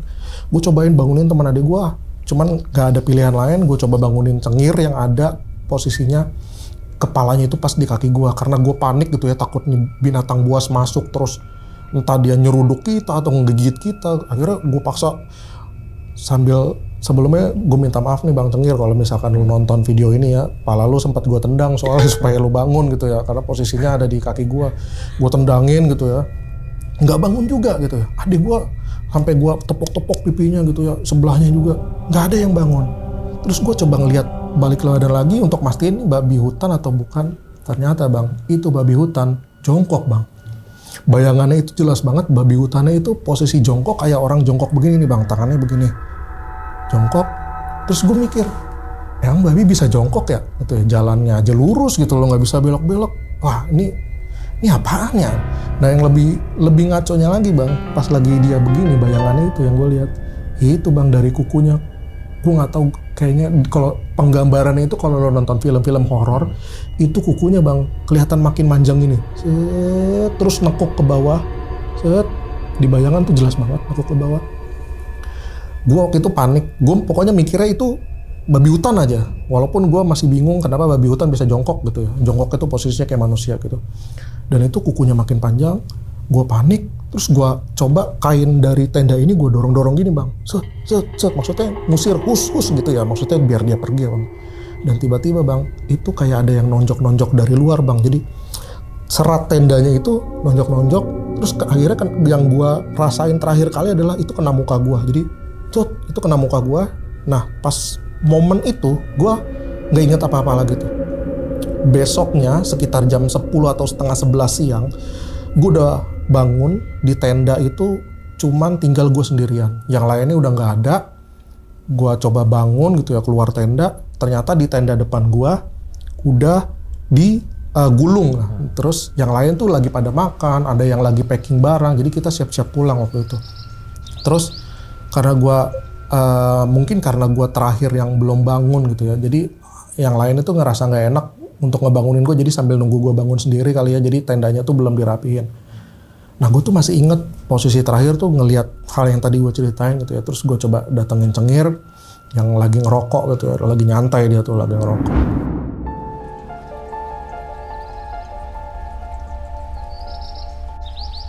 Terus gue ajak ngobrol, Bang, maaf banget ini kata gue, semalam tuh begini-gini Bang gitu, jadi gue ngelihat ada di bayangan tenda itu siluet kayak babi hutan. Gue takut banget itu babi masuk ke dalam tenda kita gitu loh, entar dia nyeruduk gigit, gue ngeri banget gitu. Mana tenda nggak bisa dibuka, nggak bisa ditutup gitu ya. Gue bangunin adik gue nggak bangun, gue bangunin lo, gue nggak bilang nendang palanya ya ke dia, gue bilang gue udah bangunin lo Bang, nggak bangun. Gue ngelihat babi hutan tuh jelas banget bayangannya. Ya jelas aja lu nggak bangun, ya jelas aja lu bangunin gue nggak bangun, kata si Cengir. Emang apaan Bang? Orang gue udah lihat duluan, kata dia, kata si Cengir tuh. Jadi dia itu pas posisi gue bangunin kenapa bisa tiba-tiba tidur nyenyak. Jadi waktu posisi gue lagi masih tiduran, dia itu iseng ngintip. Jadi dia udah ngelihat, dia udah ngedenger langkah kaki itu. Palanya dia tuh dia tongolin dari luar tenda, dan katanya dia ngelihat kayak semacam, kalau orang Indonesia berarti genderuwo ya. Kata dia sih, gue ngelihat genderuwo gitu, makanya gue pingsan katanya. Cuman lu jangan kasih tahu siapa-siapa ya, ini cerita hal kayak gini jangan diceritain waktu kita masih ada di lokasi katanya. Nanti aja kalau lu udah nyampe rumah, lu ngumpul-ngumpul lagi sama temen lu, baru dia lo ceritain. Nah habis dari itu ya udahlah, kita packing, kita rapi-rapi, terus kita akhirnya berangkat pulang lah Bang. Kita berangkat pulang, terus selama di perjalanan nggak ada satu orang pun yang ngomong gitu. Jadi kayak entah capek atau trauma karena kita nyasar berjam-jam di atas gitu ya. Nggak ada satu orang pun yang ngobrol, dan nggak seperti perjalanan waktu kita awal tadi yang ceria gitu, nyanyi-nyanyi gitu ya, terus bercanda-bercanda. Di perjalanan pulang sama sekali nggak ada yang ngobrol. Sampai akhirnya kita turun bis di pertigaan jalan gitu, akhirnya kita pecah tuh Bang. Semua pada pulang ke jalannya masing-masing, semua pada pulang ke rumahnya masing-masing. Ya otomatis gue sama adik gue akhirnya pulang bareng. Nah nggak tahu ini ada kaitannya atau enggak sama hal yang gue alamin di gunung gitu ya. Jadi pas gue pulang waktu itu tuh udah maghrib. Waktu itu udah maghrib. Gue pulang, ternyata gue nemuin nyokap gue itu ada di luar rumah Bang. Dia lagi duduk di depan rumah. Jadi di depan pagar rumah dia duduk di situ. Tumben-tumbenan kan maghrib-maghrib, kok dia duduk gitu ya. Terus gue tanya, kenapa mah kok ada di luar? Iya, mama nggak berani masuk ke dalam. Lah, kenapa nggak berani masuk ke dalam? Jadi nyokap gue, waktu gue pas perjalanan pulang ke rumah, dia baru dapat kabar di telepon sama saudara gue yang ada di daerah Jawa Tengah. Ada kabar yang nggak mengenakan bang, dan gue rasa nggak bisa gue ceritain di sini gitu ya. Jadi ada salah satu kerabat sepupu gue yang meninggal dunia waktu itu dengan cara yang nggak wajar lah. Gue nggak bisa ceritain di sini. Dan gue nggak tahu apakah ini ada kaitannya atau enggak. Jadi entah itu semacam dikasih pertanda bahwa gue harus pulang saat itu. Jadi gue mikir, wah di gunung gue udah dapet pengalaman kayak begini, pas pulang dapet kabar yang menurut gue tuh nggak enak banget gitu ya, dengan kabar duka gitu dari salah satu keluarga gue yang meninggal secara bisa dibilang nggak wajar lah gitu.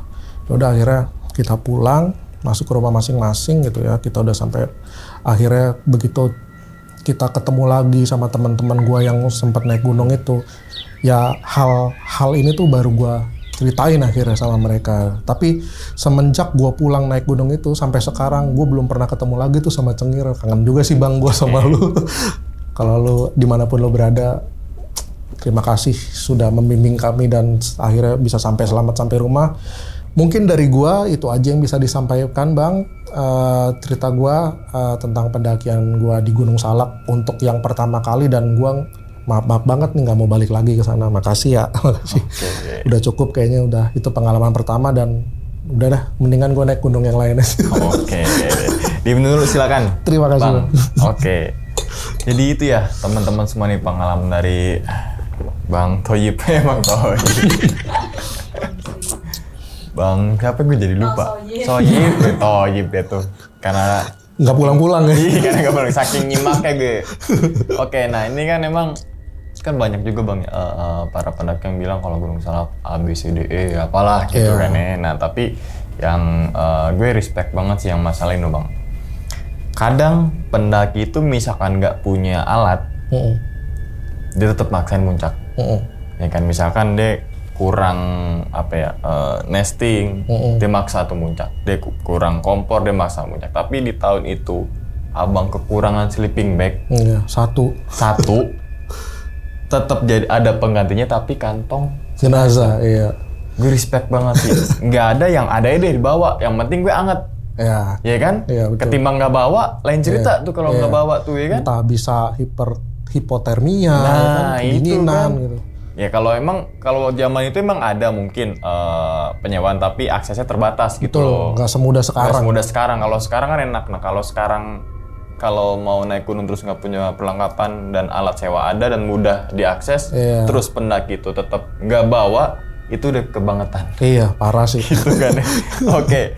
Masalah kantong jenazah dulu deh, biar enak nih ngebahasnya. Gimana bang rasanya bang? Anget bang. Beneran anget. Oke. Anget karena kan itu bahannya kayak plastik tebal ya? Betul. Apa ya plastik tebal tuh bukan plastik tebal ya? Plastik kan kayak kresek, tapi dia kayak iya. vinil atau apa ya? Bener kayak gitulah tebal ya? Iya. Pas abang tidur nih, berarti kan 2 malam tuh tidur tuh? Iya. Iya kan? 2 malam. Baru nyampe, terus kan summit, turun kan, tidur lagi tuh, pakai tetap kantong jenazah itu. Lo ada kepikiran gini sih gak sih bang? Lo tidur terus, gue nanti, gitu loh. Maksudnya kepikiran yang gitunya dah. Gitu. Nah itu yang tadi abang tanyakan. Gue sih begini bang, prinsip gue ketika naik gunung jangan berprasangka yang enggak gitu ya. Jangan berprasangka buruk atau lu mikir hal-hal macam-macam, entah itu gue bakal celaka atau teman-teman gue bakal celaka atau gue bakal ketemu setan atau hal hantu segala macam. Menurut gue hal itu tuh pinggirin dulu gitu. Kalau lo masih berpikir begitu, mendingan lo jangan naik gunung dulu deh gitu. Karena itu bakal jadi sugesti buat diri kita sendiri. Makanya walaupun gue tidur di dalam kantong jenazah, gue cuman mensugesti diri gue, alhamdulillah nih ada pengganti sleeping bag, gue jadi nggak hipotermia, gue jadi nggak kedinginan. Yang entah kalau misalkan gue nggak mencoba sugestiin diri gue sendiri, mungkin pemikiran itu bakal tetap ada tuh. Muncul gitu ya. Iya, jadi gue coba nangkis lah sebisa mungkin. Jadi nular tuh ketakutan itu. Tapi yang ke 10 temen abang itu gimana ya? Fine-fine aja? Fine-fine aja. misalkan ada yang ngerasa ketakutan nih, misalkan tidur samping-sampingan nih, abang pakai kantong jenazah, yang satu lagi pakai sleeping bag ya kan, pas bangun tengah malam, wih, gitu kan. Untungnya sih enggak ya. Iya, untungnya enggak kan. Untungnya enggak ya. Jadi kayak Takutnya kan gitu. yang pertama mungkin faktor karena udah kecapean, jadi mereka jadi kayak bodo amat, yang penting gue cuma mau tidur di sleeping bag gue nyaman. Atau yang kedua, ya si tolol di kantong jenazah, gue dong di sleeping bag. Mungkin mikirnya kayak gitu ya. Tapi serius bang, anget bang? Anget bang. Anget. Ya mungkin balik Tapi lagi berat kan gak itu sih? plastik Berat ya. gak sih? Bawahnya berat. Berat ya? Ya dibandingkan sleeping bag. Sleeping Bag itu kan ketika digulung kan jadi kempes ya. Kecil. Nah kalau kantong jenazah itu kan plastik. Kalau digulung tetap kotak dan berat. Iya. Kayak makanya anget. Oh, bahannya kayak jas hujan gitu tuh. Betul, kayak jas gitu hujan. Yang ingat, Cuman lebih tebel lagi. Itu jas hujan aja, kalau jas hujan motor aja berat tuh. Iya. Apalagi ini. Nah, wah, kayak berasa bawa tenda kali ya. Lebih ke panas dibanding anget malah. Kalau misalkan ditutup semua ya, lebih ke panas itu. Kayak nggak ada pori-porinya tuh bahannya. Bisa sih kalau misalkan untuk gunung-gunung yang dingin yang ekstrim gitu kan ya. Oke. Mungkin bisa dicoba. Coba.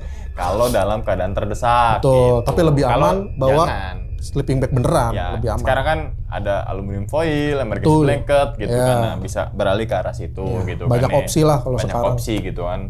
Kalau tahun itu kan ya adanya itu gue bawa aja daripada gue mati konyol di gunung kan gitu ya kan. Yang penting lengkap waktu itu. Yang penting lengkap gitu kan. Nah, terus kemudian naik.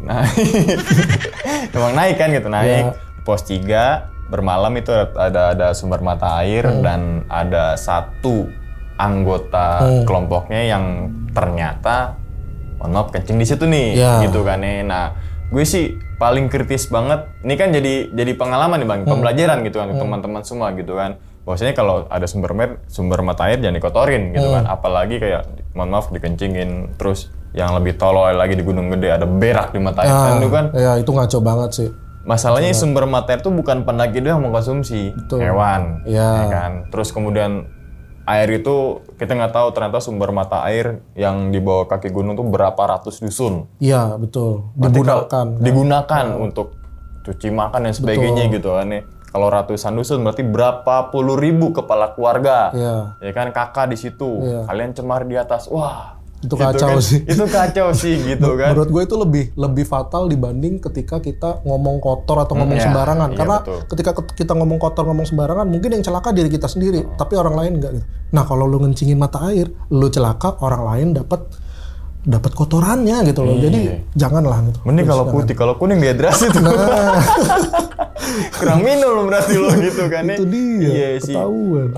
Iya sih, gue sepakat juga sih nih, lebih parah ini nih gitu kan. Jatuhnya kan itu kayak vandalisme nggak sih? Betul, vandalisme gunung. Kencing di mata air, jangan. Kencing atau berak di mata air. Nggak cuma kencing berak aja, tapi kayak kita lagi cuci nesting di mata air, terus pakai sabun sampo gitu kan. Dan meludah juga jangan. Meludah, iya. Berarti itu ya. Jadi untuk teman-teman semua kalau mau naik gunung jangan sampai ngelakuin hal yang tadi yang temannya abang ini dilakuin gitu kan. Jadi pembelajaran juga kan gitu kan ya. Nah, terus kemudian yang uniknya lagi nih, bukan unik ya, jatuhnya yang setiap pendaki nggak mau lah yang namanya punya pengalaman tadi abang ceritakan, ternyata hampir kurang lebih 8 jam nih. Logika sederhananya, naik misalkan tadi naik itu dari jam berapa? Dari pos 3 tuh ke puncak. Dari pos 3 ke puncak, yang malam pertama kita nginep ya? Iya. Itu jam 11 siang kita udah mulai naik lagi tuh. Oke, nyampe sebelum puncak kan sekitar mau maghrib tuh ya? Iya. Berarti kan sekitar taruhlah 5 jam atau 6 jam. 6 jam. Turun ini 8 jam. Iya, capek banget. Ternyata nih kayak nyasar. Ya kan? Nah, kira-kira bang, awal mula nyasar itu di titik mana sih pas naik deh? Soalnya kan tujuan kalau Cimlati kan Salak 2 dong. Ini timbulnya malah ke arah Salak 1 gitu. Kira-kira dari menurut si Cengir nih. Waktu itu gue menduga Cengir masih mengira kita ada di jalur yang seharusnya. Karena dia nggak ngasih tahu gue, nggak ngasih tahu adek gue, dan adek gue juga ngerasa fine-fine aja, jalurnya bener. Cuman karena memang itu kan hujan juga, terus keadaan itu gelap gitu, ranting-ranting pohon itu keadaannya tebal gitu. Jadi ngerasa kayak memang gua mungkin ngerasa nyasar gitu ya, tapi kok ini jaraknya jauh banget. Cuman kita nggak tahu di titik mana. Nah, tapi kita ngerasa kita nyasar itu justru yang ada di pertigaan pohon pisang kipas itu aja. Kalau pas kita naik kita nggak ngerasa kita ada di jalur yang salah, tapi kita ngerasa kok lama banget ya. Itu dan lebih epicnya lagi adalah ketika ada tim SAR lagi latihan di situ ngasih tahu kalau ini bukan salak 1 bang, ini salak 2. Nyasarnya lumayan jauh. Ada tim SAR tuh. Ya kalau untungnya kagak sih. ada. Untungnya ya. Iya kan? Untungnya ya. Malah bablas turunnya lewat jalur lain bisa jadi tuh. Makanya iya kan? itu mungkin kita dikasih semacam peringatan di situ, bukan untuk maksudnya kita dibikin celaka ya, tapi mungkin dikasih pembelajaran gitu, lo jangan berbuat macam-macam lah di gunung gitu. Ya walaupun di antara orang-orang lain di kelompok kita tuh nggak ada melakukan kesalahan, walaupun cuma 1 orang, tapi karena kita berangkatnya bareng dia, kita jadi keterima getahnya gitu loh bang. Iya. Turun 8 jam. Iya. Terus dari tempat kita nyasar ya, terus 8 jam itu, setelah 8 jam kita kan berdoa gitu ya, terus akhirnya si Bayu tuh ngaku gitu ya kalau dia udah ngencingin mata air dan turun lagi tuh masih 2,5 jam lagi. Itu capek banget bang. 10 jam dong. Asli. Wah gokil. Mau rontok kaki bang. Apalagi malam ya, gue tuh paling benci dengan trek malam nih kalau turun. Masalahnya turun nih, turun ataupun naik tuh paling benci karena yang pertama nggak bisa ngeliat apa-apaan ya kan. Terus kemudian napas kayak sesak karena berebut oksigen sama tumbuhan gitu kan. Malam soalnya kan. Terus tambah lagi kalau ada tim yang dikit-dikit parnoan, itu tuh paling malas tuh. Dan paling benci sih kayak gitu tuh. Dan turun tuh kan dengkul lebih terasa ya. Wah ngejahit bang, ngejahit gitu kan. Sama ujung kaki. Iya. Nah sama ini lagu Dona Dona, ya kan. Ini gue tahu sih lagu Dona tuh liriknya gini nih. Dona dona dona dona. Iya betul. Kan? Iya. Dona dona dona. Yo semuanya. Dona dona itu kan. Itu dipakai sama Suwoki sering nyanyiin itu tuh. Gue kalau nggak salah itu artinya tentang apa ya? Kedamaian atau apa gitu. Tapi memang karena mungkin kayak senandungnya atau mungkin intonasi nadanya mungkin kayak kesannya mistis. Iya. Ya kan bagi orang yang belum tahu gitu kan ya. Contohnya kayak gini juga. Ada lagu Jawa yang judulnya Lingsir Wengi. Lingsir Wengi gitu kan. Bagi orang yang nggak tahu dengan nada yang kayak gitu, wah anjir branding gue. Ya kan? Ada lagi lagu yang lir ilir dan sebagainya gitu kan. Ini kan bagi orang yang belum tahu lagu itu kan. Tapi kalau yang udah tahu, oh lagu kayak gini gitu kan artinya gitu kan. Maka dari itu ketahuilah arti dari lagu itu. Pokoknya unsur mistis ataupun gaib itu kan kalau kita belum tahu ya guys sih bang. Betul. Kita belum menafsirkan ini apa ya, ini apa sih. Padahal kan dari abang sendiri bahwasanya gue nggak mikir yang aneh-aneh. Tapi kan kalau dinyanyiin terus nggak tahu ini apa sih. Karena berulang terus gitu kan. Nggak sekali 2 kali ini apa sih gitu. Dan di setelnya itu jam segitu gitu loh, jam 3:30 pagi sampai jam 4 pagi tuh yang mana keadaannya sunyi terus ditambah suara-suara noise yang nggak tahu itu bentukannya seperti apa tuh jadi kayak ngebangun stigma di pikiran gue sendiri. Iya gitu. Apalagi tengah malam gitu kan. Dengan tadi ada beberapa hal yang gak enakin gitu kan. Betul. Nah, abang sempet nanya gak ke teman yang bahwasanya lo kenapa sih nyetel lagu ini mulu, apa kesukaannya dia atau apa gitu. Nah, jadi setelah kita pulang ke rumah masing-masing, terus akhirnya kan kita ngumpul lagi tuh bang. Ya cerita lah kalau di gunung tuh sebenarnya begini kayak wah lu kemarin Bayu lu kan yang kena lumpur hidup kan gini. Pokoknya nge-callback cerita kita. Terus gua sampai akhirnya kepikiran di satu titik, lu ngapain sih nge-repeat lagu itu terus? Ternyata bang, waktu mereka 2 orang itu masuk tenda, mereka udah matiin lagu itu. Jadi mereka tuh bilang dan berani sumpah gitu, gua nggak muter lagu itu terus-terusan karena gue juga butuh handphone gue baterainya tetap awet sampai gue pulang. Jadi mereka ngerasa pertanyaan gue ketika gue tanya, lu ngapain sih ngulang-ngulang lagu itu diputer terus gitu? Enggak bang. Pas lu bilang, lu nggak pada tidur gitu. Akhirnya gue masuk tenda, gue nutup resleting tenda. Udah gue matiin handphone gue supaya baterai gue awet. Ternyata. Dan itu malah jadi kayak timbul pertanyaan di diri gue sendiri sampai sekarang, itu lagu dari mana suaranya gitu. Dan gue juga nggak ngelanjutin pertanyaan gue itu ke teman adik gue itu. Maksudnya, enggak kok gue masih denger kok, enggak. Jadi gue udah stop kayak, gue telan sendiri aja lagu itu tetap jadi pertanyaan buat hidup gue sampai sekarang sih itu lagu dari mana ya? Iya. Terus terakhir sama ketemu Bang Cengir kapan Bang berarti? Waktu turun bis.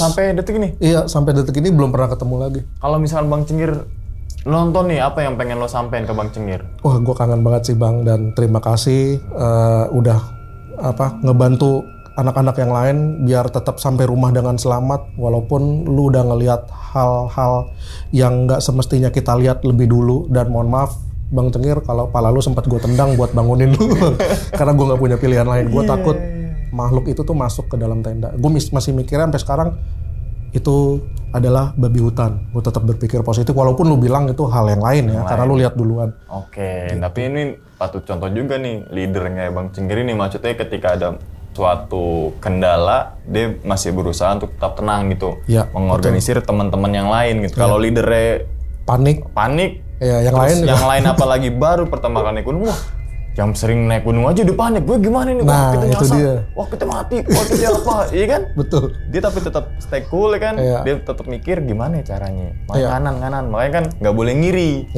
boleh nganan, ngiri nggak boleh, gitu kan.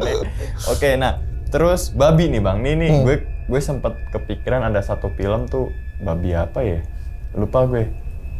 Nah kan babi, gue tahu lah perawakan babi kayak gimana gitu kan nih.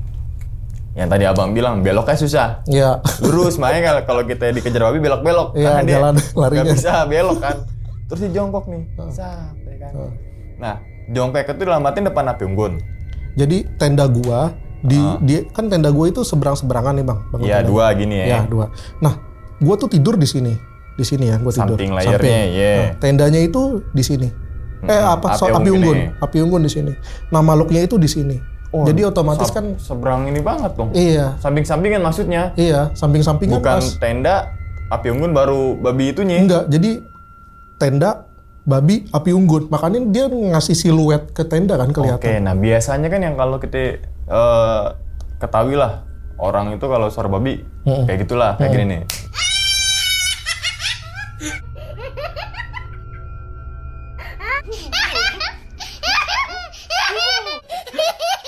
Nah, ada suaranya Bang, kan? Ada suaranya gitu kan. Nah, itu kan durasi lama tuh. Abang kadang-kadang suara-suara kayak babi, ciri khas babi gitu. Gue yang tadi gue sebutin, suaranya itu suara orang jalan ngelewatin daun kering, sama suara itu kayak balok kayu yang dipukul. Balok kayu itu dipukul kencang banget muterin tenda.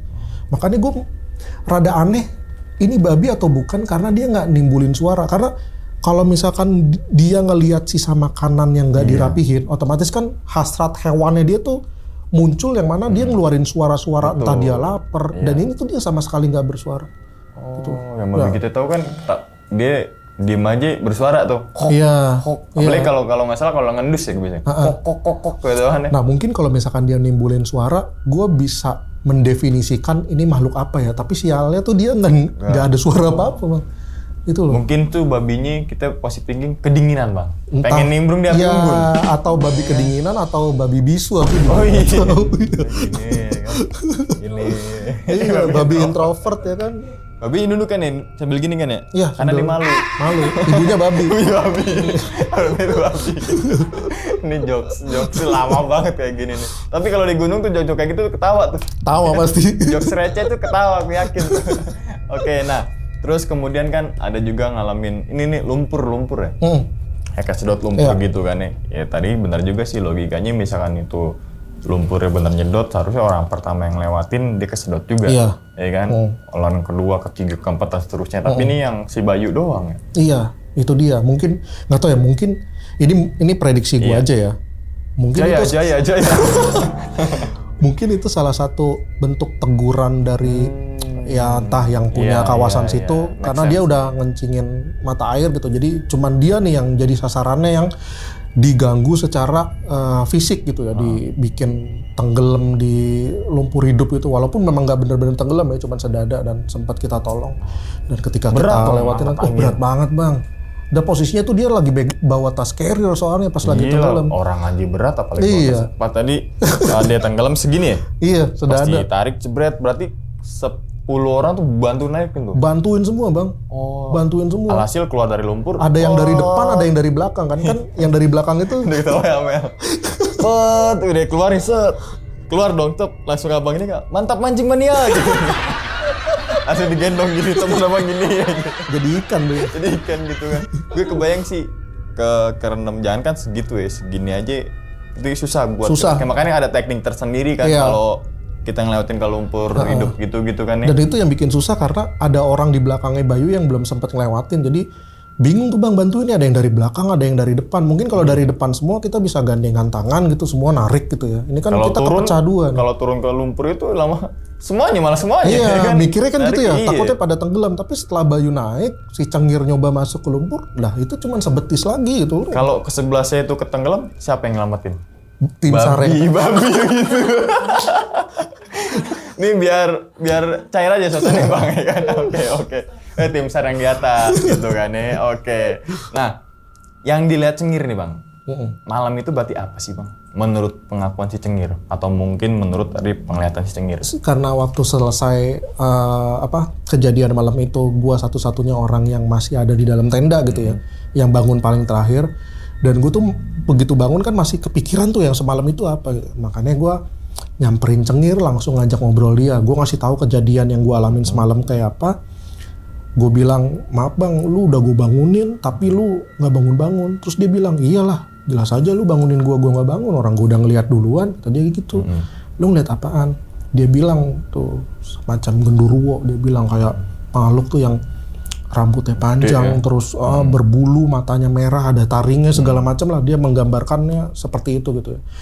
Entah itu yang dia lihat sama dengan yang gue lihat atau enggak, tapi kata dia, gue sempat ngeluarin pala gue dari tenda ya, karena kan resletingnya rusak ya, dia tinggal melongo aja kan.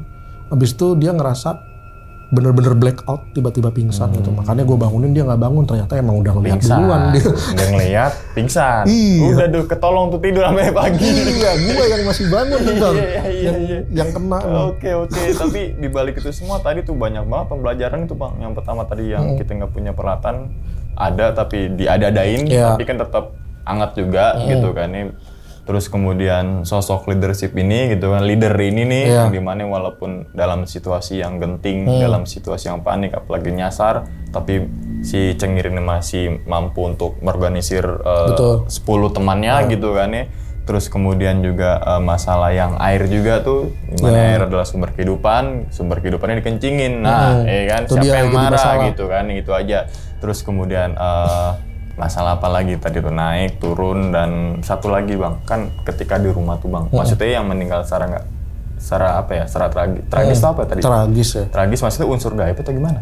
Nggak unsur gaib sih, bukan unsur gaib, cuman ya gue nggak bisa cerita ya. Tapi intinya yang bukan unsur gaib gitu ya? Bukan unsur gaib, cuman meninggal secara apa ya, nggak seharusnya lah dia yaudah sampai situ aja gitu ya. Nanti komentarnya nagih. Sampai situ aja. Oke, Bang, dari pengalaman lo nih dari naik sampai turun sampai akhirnya detik ini menceritakan pengalaman ke teman-teman semua gitu kan. Kira-kira hikmahnya ataupun pesan untuk teman-teman semua nih apa sih Bang dari pendakian lo itu tuh Bang? Kejadian ini tuh kayak ngebuat gue punya perspektif baru gitu ya tentang cara lu untuk menghormati tempat di mana lu berpijak gitu ya. Lu jangan sembarangan gitu ya. Terus yang terutama lu jangan pernah panik dalam keadaan genting ketika lo naik gunung gitu ya. Seperti yang tadi Bang Umay bilang, kalau Cengir itu tetap mencoba memanage dengan kalem gitu ya. Lo jangan panik, karena ketika satu panik, kepanikan itu bakal nyebar gitu ya. Jadi lo tetap berpikir positif, yang terutama ketika naik gunung, karena ketika lo lagi ada di tempat yang alam terbuka gitu, ketika lu panik terus lu berpikir macam-macam, takutnya itu bisa mensugesti diri lo untuk mengalami hal yang seharusnya nggak lu alamin. Terus yang terakhir adalah kalau lu mau naik gunung, persiapkan segala macamnya itu dengan matang gitu ya, baik fisik, baik mental, baik peralatan gitu ya. Dan sekali lagi, jangan berbuat hal yang memang bisa merusak alam, entah itu lu ngencingin mata air, lu buang sampah sembarangan, atau lu misalkan melakukan vandalisme kayak lu coret-coret batu, ngasih tahu nama lu kalau lu pernah ada di situ. Itu sebaiknya jangan lu lakuin, karena kita mesti menghormati tempat dimanapun kita lagi berada gitu, karena setiap tempat gue yakin ada penghuninya, baik yang kelihatan maupun enggak. Itu sih dari gue. Oke. Jadi tuh ya teman-teman semua nih, Ya wis, gue rasa cukup ya pada video kali ini. Dan ingat teman-teman semua, cerita dari Bang Soib ini bukan untuk nakut-nakutin nih teman-teman semua ketika mendaki Gunung Salak ataupun ke gunung yang lainnya. Tapi ambillah sisi positifnya dan buang sisi buruknya. Sekian dulu pada video kali ini dan nantikan video-video gue berikutnya. Hal gaib itu muncul ketika sugesti kita buruk. Wassalamualaikum warahmatullahi wabarakatuh. Selamat beristirahat. Bang, thank you Bang yang udah hadir. Terima kasih Bang. Alhamdulillah. Bungkus.